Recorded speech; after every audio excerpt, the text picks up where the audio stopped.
2019 ఎన్నికల షెడ్యూలు ఈ ఆదివారం ప్రకటించిన విషయం మనకు తెలిసిందే. నిజానికి ప్రస్తుత ఎన్నికల ఘట్టాన్ని మహాభారత యుద్ధంతో పోల్చడం కన్నా ఒక మహానాటకంగా మనం భావించవచ్చు.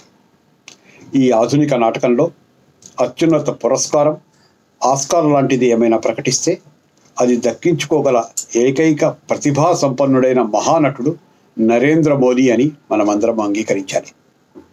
ఆయన అత్యంత శక్తివంతమైన డైలాగుల్ని వల్లిస్తున్నారు. ఇవాళ దేశంలో ఆయనతో ఢీకొనగల వక్తృత్వ ప్రతిభ గల నాయకుడు మరొకడు లేడన్న విషయం కూడా మనం ఒప్పుకోక తప్పదు. ఆయన మాటల్ని కోటలు దాటించి యుద్ధాలు చేశామని జనాన్ని నమ్మించగల శక్తిమంతుడు.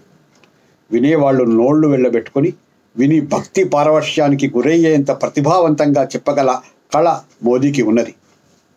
ఈ కళ సంపాదించినందుకు మనం మోదీని అభినందిద్దాం.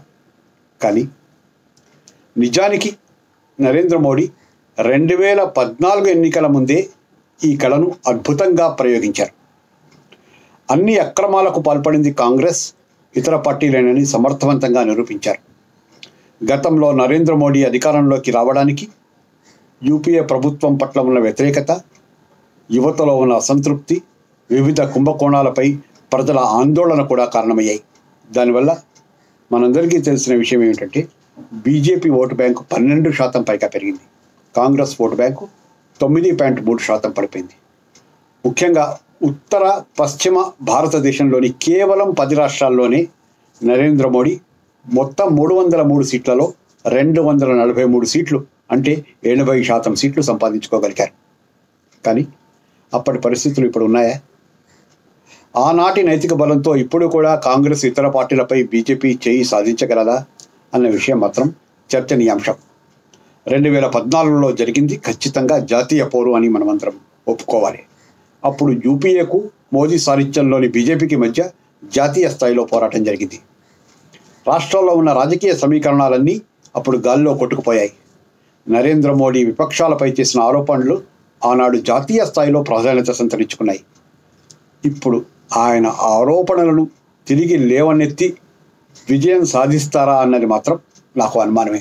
ఎందుకంటే ఆయన ఆరోపణలను తాను నిరూపించి ప్రతిపక్షాలను నిర్బంధంలో పెట్టగల శక్తి ఆయనకి గత 5 ఏళ్లలో ఉన్నది. ఎందుకంటే ఈ 5 ఏళ్ళు ఆయన చాలా అధికారంలో ఉండి చాలా విపరీతమైన అధికారాలను సంపాదించారు.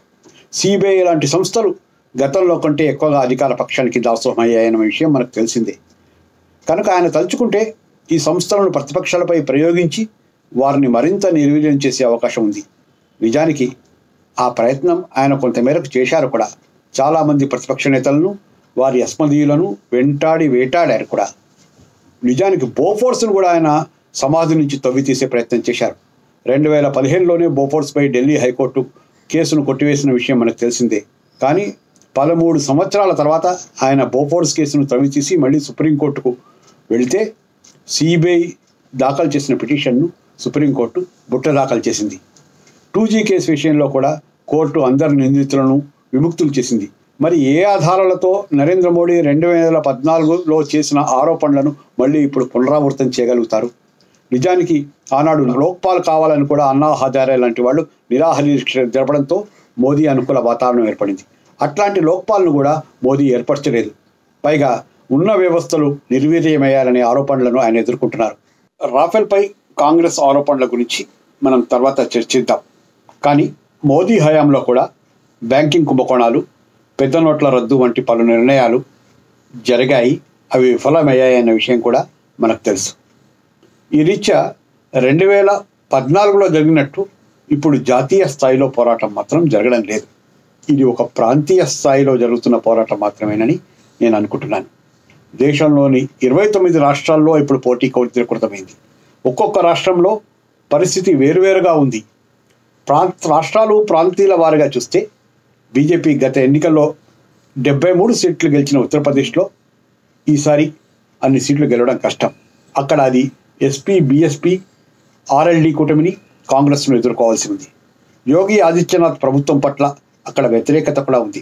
చాలామంది సిట్టింగ్ బీజేపీ ఎంపీలు తిరిగి ఎన్నికయ్యే అవకాశాలు లేవనేది నా అభిప్రాయం. ముజఫర్నగర్ అల్లర్ల పుణ్యమా అని అక్కడ పశ్చిమ యూపీలో గతంలో వీచిన బీజేపీ ప్రభంజనం ఈసారి పునరావృతం కావడం కష్టమని నేను అనుకుంటున్నాను. బీహార్లో కూడా నితీష్ ప్రభుత్వం పట్ల వ్యతిరేకత ఉంది. అక్కడ ఆర్జేడీతో పాటు కాంగ్రెస్ ఇతర పార్టీలు ఏర్పరిచిన కూటమిని ఎదుర్కొని గతంలో సాధించిన 21 సీట్లు ఈసారి బీజేపీ మళ్ళీ సాధించడం అనేది అంత సులభం కాదు. మహారాష్ట్రలో కూడా ఈసారి కాంగ్రెస్ ఎన్సీపీ కూటమిని బీజేపీ ఎదుర్కోవాలి.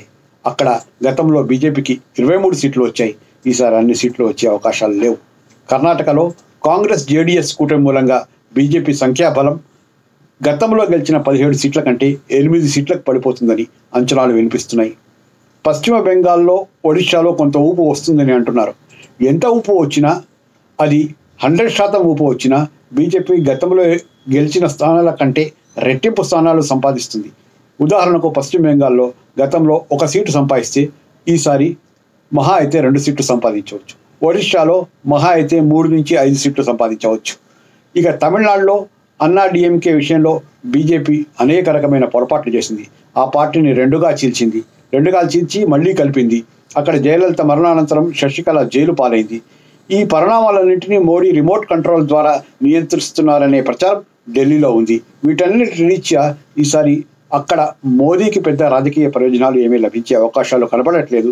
అక్కడ డిఎంకే కాంగ్రెస్ కూటమి ప్రభంజనం వీస్తుందని ఎవరిని అడిగినా చెప్తారు. ఇక బీజేపీ రాజస్థాన్, మధ్యప్రదేశ్, ఛత్తీస్గఢ్లో గతంలో కంటే ఎక్కువ సీట్లు ఈసారి గెలుచుకునే అవకాశాలు లేవు. ఎందుకంటే అక్కడ చాలా అత్యధిక సీట్లు గతంలోనే గెలుచుకుంది. గుజరాత్, హర్యానా, పంజాబ్, ఉత్తరాఖండ్, జార్ఖండ్, హిమాచల్, గోవా, జమ్మూ కాశ్మీర్లో కూడా గతంలోనే బీజేపీ అత్యధిక సీట్లు సాధించింది. ఇప్పుడు ఆ సీట్లు తగ్గిపోతాయి తప్పుతాయి, పెరిగే అవకాశాలు లేవు. ఇక ఆంధ్రప్రదేశ్, తెలంగాణ పరిస్థితి మనకు తెలిసిందే. ఆంధ్రప్రదేశ్లో ప్రత్యేక హోదా ఇవ్వలేదని బీజేపీ మీద ప్రజలు ఆగ్రహంతో ఉన్నారు. నిజానికి అక్కడ బీజేపీకి రాజకీయంగా ప్రాబల్యం ఏమీ లేదు. కనుక బీజేపీ అక్కడ ఆంధ్రప్రదేశ్లో 1 సీటు కూడా సంపాదించుకునే పరిస్థితి లేదు. గతంలో వచ్చిన సీట్లు మాత్రం ఏమాత్రం బీజేపీకి రావు. ఇక తెలంగాణలో దత్తాత్రేయ సీటును కూడా బీజేపీ నిలబెట్టుకోవడం కష్టమని నేను అనుకుంటున్నాను. వీటన్నిటి రీత్యా ఈ స్థానిక పరిస్థితులను మోదీ ఎలా అధిగమిస్తారు?